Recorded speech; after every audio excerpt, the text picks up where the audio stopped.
exactly. I just love NAB. It's my favorite. Blue Man Group. Blue Man Group, floating on the lazy river, the MGM.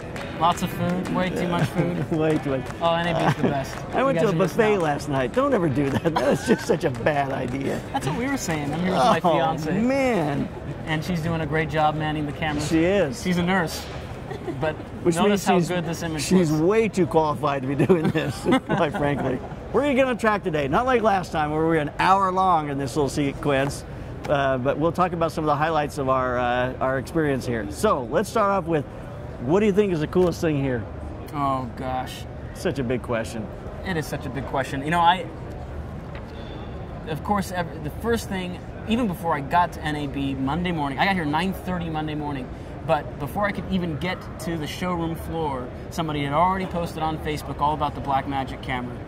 They came out with 2 cameras, well, kind of 3 cameras they announced today, but they came out with 2 really that were on the showroom floor.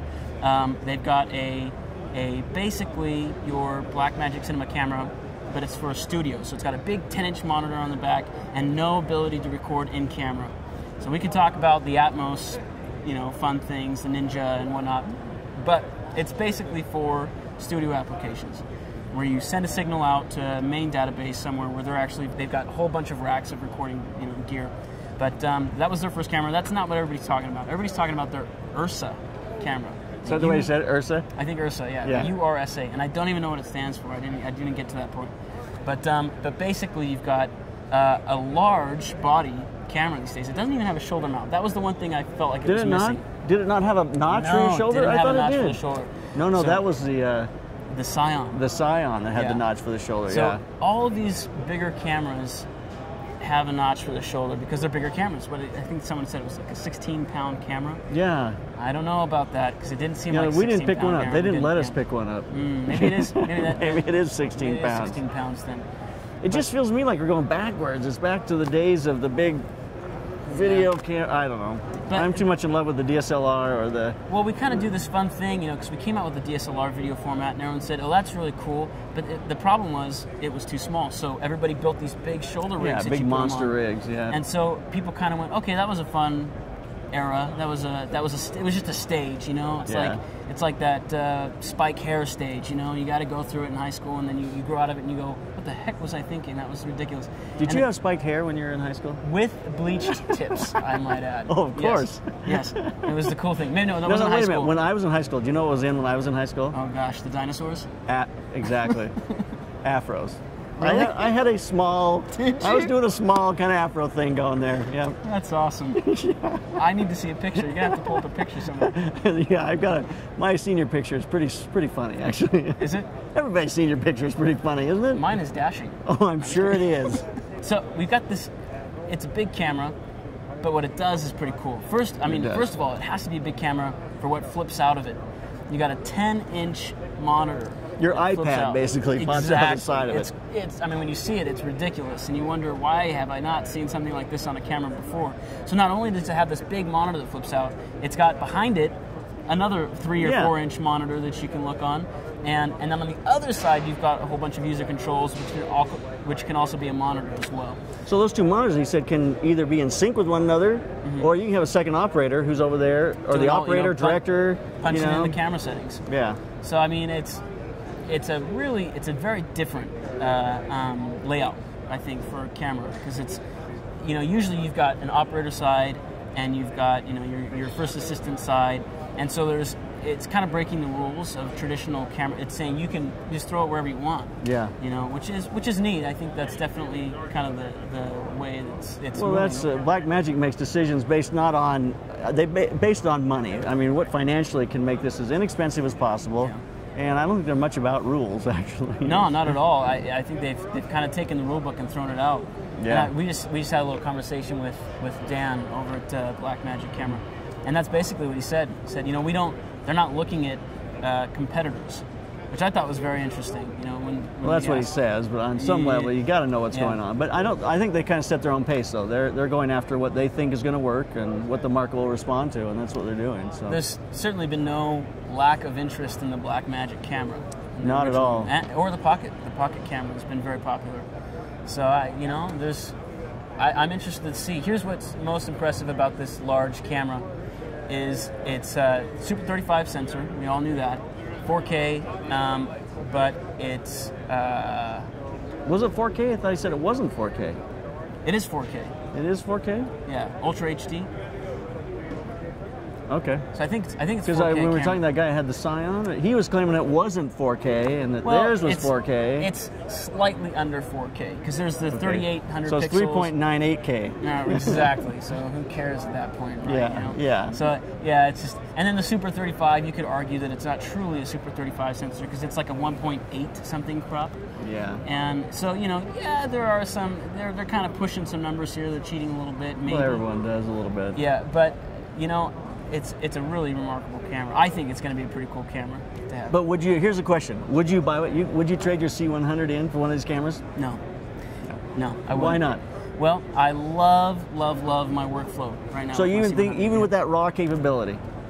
Well, no, because I mean they were saying that they've implemented 70 new editing features inside DaVinci, or it's not DaVinci. Resolve. What was it? Resolve, yeah. Resolve, which is really cool. So I think what they're trying to do is say, here's an all-in-one package where you bring your footage in, you edit, and you color it, and you deliver it within one platform, which is pretty cool. Well, they've got to do that. Sorry. Yeah, but I don't know how much people are going to trust a brand new NLE.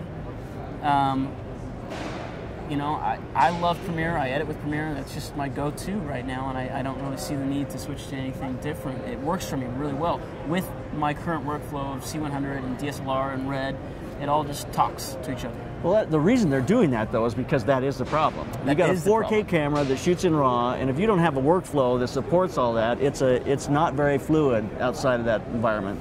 I think when you get some of these companies like Premiere, like Apple, that are going to natively be able to bring in that footage and edit natively straight from the raw files, the DNG files that it creates, then you've got a market. That's got to come, though. I can't, with the way 4K is coming on now, if Premiere, well, whomever does that first, Premiere or Final, if Final Cut does that, then there we go again. It'll now be Final Cut Pro as the software choice again. Well, not necessarily, because it's this DNG format, the raw format that they're producing, is unique to Blackmagic. Yeah. And so, you know, that is the same format that the hack for the 5D Mark III uses. Still a very inefficient way to get your media and working with the files. But as soon as, you're right, as soon as Premiere or Final Cut says, hey, look, we're going to make these files native, just drag and drop, then you've got something. Now you'll see a lot of other people. I think that 4K market will explode again. Oh, yeah. Yeah, absolutely. it just has to. Yeah. So there's Blackmagic. I know I did see a lot of rigs. I saw a lot of really interesting rigs here for those small Blackmagic cameras because you're getting a 4K camera that you can fly through the room or on a gimbal or whatever. Just made it really easy to use and gets it into places that it's a much better camera than your GoPro is, you know. So as far as the sensor size and the quality of image, you're just getting a much better image. So I saw a lot of that for that Blackmagic, just their pocket camera. Yeah. So AJA. AJA was the other company. So that made the Cion. AJA. No, was it the Cion? Yeah, the Cion. Yeah. Here's another company that's just like Blackmagic. I mean, so they've said they've had this camera in production for 4 years, and I believe it. That's probably true. I mean, it takes a while to resolve one. It does, but you know, I don't really know who's going to be very interested in this camera. It's a $9,000 intro price point, and so for an introduction camera, $9,000. You start to go, well, what are my other options elsewhere for companies that have been doing cameras for 30 years? You know, so I don't really know. Plus, the other thing that really scared me about that camera was all their showroom cameras were showing a 200 ASA. And then he dodged that question when we asked him about what's the ASA. I'm like, well, we're not really sure yet. How do you judge ASA? How do you judge ASA? I don't know. Just show me an image. And then he was saying, you know, do you rate ASA before the IR sensor, or do you rate it? And I was going, I don't care about the process when you get in camera. I just want to see the image. What does 800 ASA look like? What does that look like? Your camera, show me the image, and they're locked at 200. So we saying ASA or ISO? ISO, ASA. Sorry if you don't understand ASA, it's ISO. Yeah, back in the film days, ASA, ISO. So there we go. Yeah. Well, you know, it seems to me though like the market's going like this. You've got the more cinematic commercial work, you know, film cameras. So you're looking at the C100, the Alexa. I mean now, and these seem to me like they're going to be more like run and gun video cameras for people are going to be out doing news broadcasting, that kind of thing. I don't know. I don't see those cameras we looked at today by either Blackmagic or AGA. I don't see either of them becoming a replacement for the C500. Yeah. I don't know. Am I wrong? The problem with an ENG style is the depth, the shallow depth of field. You know, shallow depth of field is very appealing if you know. It's critical. It's critical if you know how to operate it. You have to know that's. I mean, you got to set up time. You got to kind of use that as a tool. Use your focus as a tool. And ENG is just kind of very wide and broad, and everything's in focus. And you go, here's an image, and it's crisp and it's colorful, and yeah, you know. But there's no artistic. Right back to the early days of video. Right. I mean, it really is. Yeah. I mean, so that's where I think I don't really know where this camera falls into place. I think because I really do think they are trying to hit the film market. Yeah, I just don't get that. I heard 3 DPs talking yesterday in the Canon booth, and they're all going, you know, we never shoot anything that isn't 2.8 on a zoom, or 2.0 on any other prime lens. We're as open as we can get most of the time. Wow. And he did say one thing I thought was really interesting, this DP, because he's going, I've learned to be okay with the fact that I don't hit focus sometimes. You know, and that things are kind of a little out of focus. And he's on a major show, Heartland or Homeland? Homeland. The He's Chicago. On, yeah. The CNN show. Yeah. I think that was it. But I mean, he just said, you know, and he said it's interesting because the viewer nowadays are not pushed out of the story like they used to be by focus. He doesn't feel like they are. That they're accepting, they're more accepting for the focus because it's so organic. You know, of course, they're shooting everything handheld. They also said something else over there that I just was really fascinating. They asked him about image stabilization, and all 3 of those DPs said, no way. Really? Never turn on image stabilization. First off, I don't know what's going on inside that lens, and I don't want anything to be going on inside that lens, and so I just don't use it. And secondly, a camera operator moves, and just even, one guy said, even the way they breathe is in that, and he said that's just the way they operate. And image stabilization just is doing, I don't know, the Canon guy was a little like, what? Because he was talking about putting image stabilization on their PL lenses, and those guys are all going, forget that. No yeah, this goes, if we can turn it off. That's what the one guy said. If we can turn it off, we'll be okay. Go, well, you know, don't put it in then. Interesting. So I was surprised by that because I love having image stabilization on my 7200.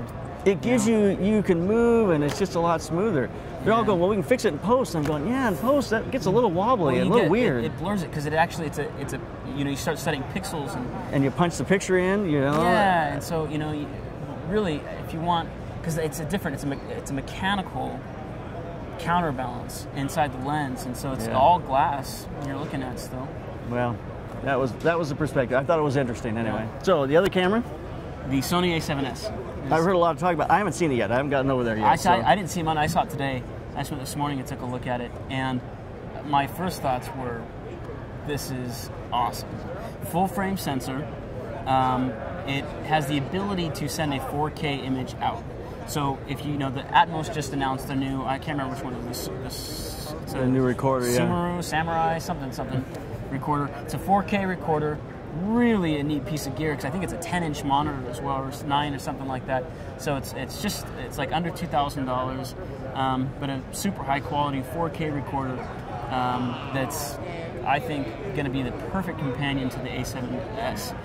Still, I mean, you're going to spend $2,000 for the A7S, you're going to spend $2,000 for a recorder, so it's still kind of you're going, all right, it's starting to get expensive here. But real fast, this camera has an ISO of, max ISO of 409,000. So again, Nikon just announced one a little bit earlier with their D4S, I think it was, 409,000. So the same kind of sensor, 409,000. And we pushed it. We saw an image of 409,000, and I couldn't believe it. I kept going to make sure I wasn't looking at 49,000. You know, because it looks so clean. Which, I mean, 49,000 would be stupid anyway. Well, we've said this before on this. We've talked. I mean, when I started, the thought that you would change ISO as a compensation. You know, so you can stay at 2.8 and you can stay at a 50th of a second, and you're moving the ISO all over the place to compensate. That would never have been done before. But now, I mean, you don't think about it twice anymore. No. So, do you know what is attractive to me about these kinds of cameras? Is I'm looking at all these rigs, like the gimbal rigs and the flying rigs and that, the helicopters. You can now, almost on the same platform as a GoPro, you can put that, Yes. now you've got a full frame sensor in this really small package that you can put on those small helicopters, and you're getting a great image that's a major step up from the GoPro. Doesn't have the capability of looking at the image with your iPhone, you know, Wi-Fi. Yeah. But that'll come next, and I think that is a huge advantage to those cameras, because now they become a tool you can use to do those small, you know, fly them and put them in small places. They start to become almost in the GoPro category. Yeah, and well, even you got companies like Teradek that if you are going to fly these cameras, you know, Teradek's got these tiny little bolts or cubes that attach to the bottom of these rigs that send a wireless signal up to, like, I can't remember, 1,000 feet, Yeah. something like 2,000, 5,000 feet, I don't know. Yeah, I saw those over there. It's a little box. Yeah, just these tiny little things, and it sends a wireless, no latency, beautiful image. It's crazy. So, but yeah, I think you're right. You know, you've got these octocopters everywhere, and you called it. I mean, last year we saw that Movi stabilizer, and you said, next year I can guarantee there's going to be a dozen of these on the showroom floor. And guess what? I think I've counted about a dozen of these on the showroom floor. They're everywhere. Yeah, they're everywhere. Actually, the one I saw that I thought was the best, I mean, for my money, it's called a G12 by Defy. Okay. And this thing was really sweet. I mean, it was very smooth. It felt very much like the Movi. It had 3 modes you could put it in. You put a first mode, so as you turn, the camera just is slow keeping up with you, but it gets to where you're looking. And so that was mode 1. Mode 2, the camera's a lot quicker getting to where you're looking. And then mode 3, it just had a joystick on the side, so you can tell the camera to look wherever you want to as you're moving it. Huh. And very smooth. It was lightweight. It had batteries built into the actually into the rig. So they've got D-tap ports on both ends for the batteries, so you can just plug your monitor and stuff into the batteries that are built into the rig, and those batteries recharge. I thought that was really interesting. And it's at a price point of like $2,600. Oh, man. And the Movi is $15,000. I mean, I don't know what it is today. I haven't looked at one in a while. I haven't either. I think it was $15,000. It was last year. It came with some other wireless fun toys and stuff, but $2,600 and now it's achievable. I mean, if you're going to use something for stabilization, that's achievable. And you know what? You're going to hate this. Okay. Sorry, GlideCam. It looks just as smooth as a GlideCam. Here's what's interesting. I was talking to Steadicam, and probably GlideCam feels the same way, about, you know, how is this affecting your market now? And they said, oh, not at all, actually. Yeah, there's a $600. Yeah, well, they said, you know, you've got forever in the history of cinema, you've had different tools. And there are certain problems that the Movi and these different gimbal stabilizers they can't fix, that Steadicam can, or GlideCam can. You know, there's certain looks that you just, there's different tools for everything, and so, you know, No, you're right. It's a weird thing when you start to turn those. It's a totally different world. For me, it's kind of like you got the Final Cut 7 to Final Cut X. You know, like Final Cut 7 was not super user-friendly maybe when you first open it up, but you've got the tools and you've got what you need to actually get something done. And then Final Cut X came out and they just cut out the professional market entirely and said, here's a consumer product, we'll stamp a $299 price on it and just get it to as many people as we can, and who cares about the professional. So I feel like that's, in a way, kind of what these Movi cams are, because it's just super easy. You pick one up and you just know how to do it. It's just instinctive and it just does the work for you. But it does limit your ability to shoot certain things. It's like you say, every tool has its place, and it'll be a matter of how it falls in. The one thing I did see on the Movi that they've added is they've added a ring around it, so that as you're operating it, it's easier to pass it off. Oh, cool. Because everyone's loving that idea of passing things out. I mean, when I first started shooting commercials, we passed off Panavisions. Did you? Yes, we did, man. Real men passed off Panavisions. None of this GoPro stuff. You'd have I always would be on the top because I wasn't strong enough to receive. I'd take it down and I'd drop it to the dude below me. So you get somebody coming down the stairs, or I mean, you'd build ramps, you do, you know, whatever to be able to make the camera move, so you could drop the camera, you hand it off. I mean, it never looked super smooth. You didn't have, but it was a way to get a look. You couldn't get any other way. But nowadays, that Movi has that ring around it so that you can actually pass it off to someone else as you re-grip it. So cool. So anyway, I don't know. That was this one. On to the next. On to the next one. What else we got here? We talked about this. I did love this. The Dactylcam. Dactylcam. Dactylcam has their overhead flying rig. You've got them for everything from those small cameras up to really large. You know, you can bring the C500, you can the Red, any of those. This is great one. I would love to set one of those up and shoot something like a concert, you know, get a big arena and just fly over people's heads and from 100 feet back, you know. Those guys say we can set that up for a mile-long cable, and I'm going, okay, fine, let's do that. I want to do a slam lens segment where we follow action for a mile. You know what we should do? You know they have those 5K runs? Yeah. Like the night run type thing. Or the chalk things? Or well, no, they have this, I can't remember what it's called. What's it called, Caitlin? The 5K runs, the electric run. Yeah, the electric run, yeah. Yeah, so you know that last mile stretch? That would be so cool. Where you've got lights everywhere, all these LED lights That would be so cool. And shoot that right at that time where the sun's just down enough for the light to be there. Oh, that'd be so sweet. It'd be unreal. Okay, there we go. We're going to set that up. Dactylcam, did I say it right? Dactylcam? Dactylcam? We already tossed them. Yeah, we tossed them. We already tossed them. It's out. It's gone. Hey, this is my, I love this. It's the Amy. The Amy is a little device that you hook a little sensor on someone's arm or their back or whatever, and the camera will just aim wherever that sensor goes. So if you got somebody who's skiing by or running by, or you can set it on, she said, you can set it on a tripod and clip this thing on your kid who's playing soccer out there. And the camera just follows them all day long. You don't even have to pay attention to your soccer games. And you can go back to your video or back to your phone and answer emails. Anyway, I just thought it was funny. And the name, Amy. Amy, you know? That's pretty cool. We'll get one. We'll see what it's like. The Amy. It's like, we're kind of, there's this like feminine kick of names kind of coming in. We got the Alexa and the Amira and Amy, and I think that's because the strongest market right now are women in still photography. It really is. You think so? Oh yeah, the creative force there and the perspective I think is really strong in that market. Blogs are kind of their market. Yeah. You know, they're so good at social media and keeping up, and it's something I'm so bad at. You know, I just don't. I'm bad at Pinterest. I'm bad at it, you know? I did a page, and I did it for romantic wedding videos, and... You're on Pinterest? It takes a real man to admit that. That's right. I'm not on Pinterest, but now I'm feeling inspired. So yeah, no, I mean, it really, in the market, some of the best photographers now are women, there's no doubt about it. Yeah. And that's been a predominantly dominated male market. And it's good to see it open up like that. Now if we can just get them to NAB. Now if we can just get them to NAB, they're here, I'm sure. All right, what else we got here? I don't know. Do you see anything else you want to talk about? Yeah, I'm sure I did. Spider pod.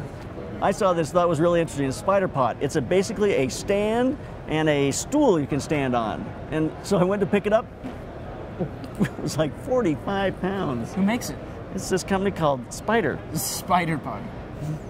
Anyway, I thought it was an interesting idea, but it just weighed way too much. It seemed like to me to make it work. Anyway, last year Photoflex had their North Star light here, and it was like, that was a one of a kind. It's fascinating to me as you walk down the aisles over here, there are hundreds of LEDs. They're just everywhere. And not very many of them have progressed as well as the Photoflex light. You're still in these big square panels all around the place. Lots of panels still. Lots. I'm surprised. I mean, Lowell just announced a panel, and I mean, it's a cool panel, and yeah, it's balanced and accurate, but I'm going, well, it's a big brick, you know, and too hard to modify it, too hard to work with it. You can't modify it. No. Well, you see that. There's a guy who has a balloon softbox over here. You blow it up, so literally. Okay. And it Velcros on the front of your square panel. Okay. So it's like two baffles that blow up, and it's about that deep so that you can, and it's got a softbox on the front of it, so it's a balloon softbox. Goes on the front of your square panel. I mean, it worked. I looked at it. It worked. But, you know, we're talking about, I can't remember what that guy's name was. Cutting and creating, you know, it's like, so, you know, I just don't, that's why I've been using this North Star light. I've been using on pretty much exclusively on a lot of my shoots lately, and it's kind of a game changer. So I've been doing the 2 feature documentaries, and then I just did a music video for Can't Stop Won't Stop where we used 4 of them, and it's just a great light because it's more than one light. That's the thing. That's the thing. You have so many things you can do with it. It makes it just so versatile. Yeah, absolutely. Well, along those lines, it is interesting because as lighting progresses and as video progresses, no, not just video, but as stills kind of are colliding more and more with video, I'm lighting a lot more of my still stuff with hot lights, or just because I'm already lit with hot lights, you pick the frames up. So I was asked this question just day before yesterday. What light should I buy if I'm a still photographer? What continuous light sources can I buy? You know, what should I do? I mean, the biggest problem, strobes will always have an advantage over constant light sources because of power. In a very small platform, you can get a tremendous amount of power, and strobes allow you to use your shutter, and so you can crush the daylight with the shutter, and you can use your strobe as for your aperture, and that just gives you a lot of options. That being said, if you're not going to shoot that, I haven't found a better option than the North Star lights with regards to. I'm curious, would it be possible in theory? Because I've seen, Photoflex also has these tungsten constant lights that also do strobes. So, I don't think they do yet. You would never have a constant light with a constant, but you can see. So you can turn on your constant bulb, and then you've got those are modeling lights. They don't have a constant light source yet. Oh, the only platform that does is Dynalite has a great head. It's like the M2015 head that has a 500 watt light bulb in a strobe housing. So it's enough to give you a light. Yeah. The problem is it's tungsten. So you're going, give me a daylight balance. A North Star LED light with a strobe around it. Absolutely. Now we're talking. I was a little bit disappointed with Canon's booth. I was too. It's like, okay, nothing's going on? Or what do you got new? And they're going, a Cine servo lens. And I went, okay. And how much is it? $33,000. Yeah, they're lining up over at the Canon booth. I know. Everyone's taking one home. And I went, okay. And then they said, and look, you can see our C100 autofocus on display. I said, okay. I've seen that on Vimeo. Yeah, they're still touting the 70D with the new focus system. And you're going, that came out in August. It's like almost a year old. Yeah. And I was hoping, we were all hoping for a C200 or C400, 4K small format camera. At least a C50, a C10. Just some new camera, new toy. I was hoping they'd get that new focusing in a Mark III or a Mark something. Yeah, I don't even know if they know what the market's for because it had problems. I was going. The focusing did? Well, kind of. I talked to one of the guys there and I said, so how, you can only focus in the center? You can only set your focus in the center for the C100 and the C300? Yes. I said, well, okay. And how about, can you lock you're talking about the new focusing system that they have that's on the 70D? Yeah, it's not the 70D can move. Yeah, okay. So you can lock an object in the 70D. Anywhere and it tracks it. Yeah, and it's got a touch screen. I said, can you do that same thing with the C line? And he goes, well, no. And so if you put it on your C100, it won't do that? It won't. It'll just focus in the center. And so, to me, that sense. It doesn't, first of all, I'm not going to spend $500 to focus in the center. And then that's disappointing. It was really disappointing. I thought it was just like the 70D, and you could you can't because it's not a touch screen. You're right. But even if with a joystick, if I could go and lock something and say that's the object, so wherever that object goes, but I can't. Well, they've got to, I guess, wait for a year on that. I don't know where they want to go with that technology or that market. I just don't. I feel like, this is like a new thing that is kind of like, this is kind of cool. We'll charge $500 for it and see if anybody's sucker enough to do it, but we don't really know what this does. I don't know. Well, you want to do your research, because I would have ran out if I had a C100. I would have slapped that on there thinking it's like the 70D, and if it's not, that's a bad deal. So yeah, I was thinking I would get one for my Steadicam rig or a GlideCam for my GlideCam rig, and I just don't know, because I think it would be more annoying, honestly, than cool at this point. Yeah. Yeah. All right, well, I have another thought here. This I thought was really interesting. SmallHD has a great monitor. They've always had incredible monitors. They just really have. Yeah. But this new monitor has the ability that when you bring the image into the monitor, you now can go through there and you can color grade it in the monitor. And you can split the monitor, so you can see one side that's not color graded and the other side that is. I love it. So you can play with all your color grades. You can add, what are the different profiles? The Rec 709. Yeah, you can do it. You can add any of those in there, the profiles, and then you can use that just to show your clients so that they don't feel like, my word, why does my video look so awful? Which everyone wonders about when you shoot everything so flat. Yeah. But the second thing is you can take all that data, apply it to the footage, and now output it onto a disc. And you can use that as your workflow. So you've color graded in camera while you're shooting. Not even in camera, your monitor. In your monitor while you're shooting. Right, not in camera, in your monitor while you're shooting. I see this. It sounds like a really cool tool. Do you think you would use it? I would use it when you're doing quick running kinds of things, saying we're going to add this look to it. and then we can we'll just, because we're gonna go right to editing, we can slap it on the editing. You can use it in your weddings. You could go through and you could color grade stuff in there, and you could slap that on. It would really punch everything up. I mean, it would be a fast for your one-day edits. You know, it's like. So it's got a processor built into the monitor that renders this stuff for you and puts it on the card. I hope so. Because if it doesn't, my information's really bad. That just seems crazy. It's burning it to the SD card in the monitor. That's wild. So the monitor has its own SD card. Huh. Yeah, look at that. So anyway, I don't know. SmallHD, you need to send one of these to the Slanted lens so we can do a little workflow example. Yeah. And just see how that works. But it's a great monitor. They've always made great monitors. They're high definition and small. They're just excellent. SmallHD, go ahead and send 2 to the Slanted lens. 2 to the Slanted lens. Because I think for some reason we're just going to need 2 of them. We are going to need 2 of them. 1 for each one of our C100s. That's right. Each one of Lars's C100s. Yes. I got nothing else. Yeah, that's it? I've only been here for a couple hours. Hey, I came up with the Amy. The Amy. That was your favorite, I think. It was my favorite. The best in the show was the Amy. The Amy. I came just to NAB just for the Amy. I came to NAB just for the lazy river at the MGM Grand. Exactly. Let me see this Atmos thing. Okay. Because I think I have to remember the name of this 4K deal in here. Oh, it has them all there on that one page. Yeah, it's a Shogun. Shogun. They got Shogun. They've got the middle. Page 8. Let's see. There we go. The Japanese theme still going. Yeah, that's right. So yeah, the all-in-one 4K HDMI Apple ProRes monitor / recorder, the Shogun. So this to me seemed pretty awesome because of 4K sensor cameras like the Sony A7S.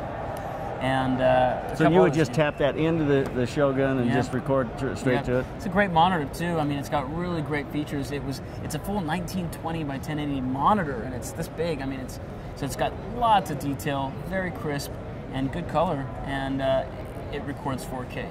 So for less than $2,000, you get a very powerful monitor and a very powerful 4K recorder. So I mean, I know that's going to be out of the price point and an idea for a lot of people, but for that A7 market that still want a small full-frame camera that gets great in-camera 1080p processing, but that wants to do more. Let's attach some things and get a nice 4K image. I think there's a market for it. Well, I think that whole smaller cameras. It's just fascinating to see it. It's going different directions. The thing we see from Blackmagic is a bigger camera. That's interesting. And so it just seems like they're going 2 different directions. Yeah. So, but cool. Well, I don't know. What do you think? NAB 2014? You know what? NAB 2014 for me overall, there's some interesting things, but not that great. I'm gonna have to agree with you. I personally, I'm heavily invested in Canon, so maybe I'm biased to this. Yeah. I was so disappointed. I mean, the one thing I did see at Canon that was awesome was Shane Hurlbut came and gave a little presentation. Oh, did he? Oh, he's great. It was so cool. If you can He's just YouTube his presentation. Oh, absolutely. Talking about his Need for Speed movie. Let me just say, one of the best films of the year. I had zero desire to see Need for Speed until I saw him give that presentation. Now you have to see it, don't you? Listening to him talk to his producer saying, "We need 50 cameras for Need for Speed." I need to go see this movie now because he showed us some before and afters and kind of. Was he like crashing them into walls and things? Oh, all sorts of crazy stuff. Because all the explosions, all the cars flying everywhere, going 90, 120 miles an hour is real. It's all real. And so in order to, kind of capture everything in one take or as little takes as possible, they had 50 cameras. So 3 cameras in each one of their 5 car setups, and then they had crash cam all along the roads. So what cameras were they using? Their A-cam was the C500. It was? It was interesting, I thought, yeah. Because they did a lot of tests and came back and said, for what we're doing, the C500 is the camera. And then the B-cam, they had 15 C500s. And their B-cam was the Arri Alexa. They had 4 of those. And their C-cam was the 1DC. They had, I think, 12 of those. And then they had just 12 1DC? Yes. And then or maybe it was 8 or something like that. And then they had a whole goggle of GoPros. They were pretty much like we're going to kill these cameras. Cams. Absolutely. A GoPro. It's like $400 for that. Yeah, that's gone. Yeah, That's hilarious. Yeah. One thing I forgot to mention. Sorry, I have another topic here, but Kessler crane they have their parallax. Oh yeah. That's on. You can attach it to your cine slider so that it will track a certain point as it goes back and forth on the slider, so it gives you a little bit of movement. But what I thought was interesting, we've known about that and it's been coming for a while, but at the show here they introduced a new remote. They've had the Oracle for a long time, but this new remote is more streamlined, it's smaller. It is also very, very easy to use. You can set in and out points on the slider. So if you're doing time lapse, you can say, I want it to go this 3 feet and I want it to take an hour, you know, and also it has a built-in chronometer, so you can plug it into the camera, and it's shooting the camera as well. So you could program the camera, which makes so much sense. I mean, it's not a hard tool to create. Yeah. To be able to fire a camera every second or half second or whatever. I mean, my word, you're doing it with your phone these days with an app, you know? Yeah. So, I mean, that was really a nice, a tidy bundle of all that stuff from Kessler. So I thought that was a great piece of equipment and something I look forward to testing. We're going to have one of those real soon that we can look at and work with. I'll have to think of a fun slanted lens, nothing to do with that. I'm going to be in Death Valley early June. I'm hoping they have them in time. Doing a bunch of stuff in Death Valley. Awesome. Well, what do you say? So how close is Death Valley to Arizona? I have no idea. I don't think it's very close. I don't think it is. I don't think it's close to anything. Arizona's kind of weird because in order to get, I mean, you've got the straight shot on the 10. I've said that about Arizona for a long time. I mean, geographically, it's a little bit strange. I see. Because you don't really have a straight shot to anywhere else other than Los Angeles. I mean, you can get to Los Angeles and it's the loneliest road in the world. Come on, have you driven the road to Vegas? No. Vegas, that's true. Vegas can be fun sometimes. Yeah. You got the Cajon Pass, and then you got a couple other things, and it's fun. I mean, we're talking a straight shot, and it is straight for 5 hours. There's none of this. It's just all this. And when you're hoping to get to see your fiancée, it's even a longer, lonely road out there. It's a long, lonely road. Radar love. Yep. So I think that should be our secret word. Yeah? Was it radar love? Radar love. Radar love. Mm-hmm. Radar love. So that's our secret word. If you made it to the end of the show, radar love. Radar love. Implement that in your comment slyly.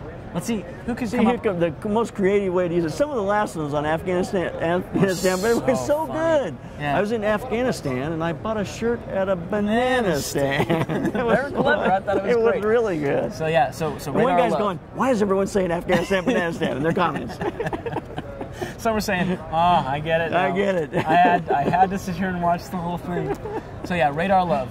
Radar love it is. Implement radar love, then you're in the know. You're in the club. Last time, everyone who made it to the end, we did give them a little something. Oh, did we? We did. We gave them a online version. Online version. We gave them a download version of the strobe video that I did. Oh. Which is worth $80. Wow. So we gave that to those who used those words in their. Now that I said that, everyone's going to do it.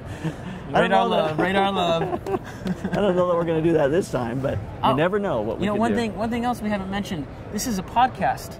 Yes, now. Yeah. Is it? Yes. I wish it was. It was. It is. It is, but we only have the first 3. No, we've got 4 on there now. Yeah, it's just we're way behind. I'm subscribed. Oh yeah. So, is it embarrassing that 2 subscribers? I like to listen to myself afterwards just to see what I had to say. You know, it's so embarrassing, but I'm gonna go ahead and admit it. I was on my drive back from Arizona, and I saw that it was a podcast, and I went, "Oh, cool! It happened." So I subscribed, and I started listening to the first episode to see how it sounded, and that was it. My intentions at first were just, I wonder how this sounds. And 60 minutes later, I went, oh my gosh, I just listened to that entire podcast. Was it good? It was good. Very good. I mean, of course, I'm a very biased opinion here. So podcast, and that's up. For those of you who want to listen to the Slanted Lens, is it called Slanted Lens? Trends from the Trenches under the Slanted Lens. I think it's done by date, right? Yeah. January, February, March, whatever. April. So. Okay. Cool. All right, well, this has been Lars and JP at NAB, and everyone have a great week and keep those cameras rolling, keep on clicking. Our new giveaway is a $500 gift certificate from Samy's Camera. Samy's is a great camera store. I have used them my entire career, literally my entire career. They've been a great place for me to get all the equipment that I need. Samy's Camera. They're giving away a $500 gift certificate, so go to theslantedlens.com, check out how you can enter there. The $500 Samy's gift certificate will let you buy whatever you want on their website. So go to theslantedlens.com where you can see how to enter.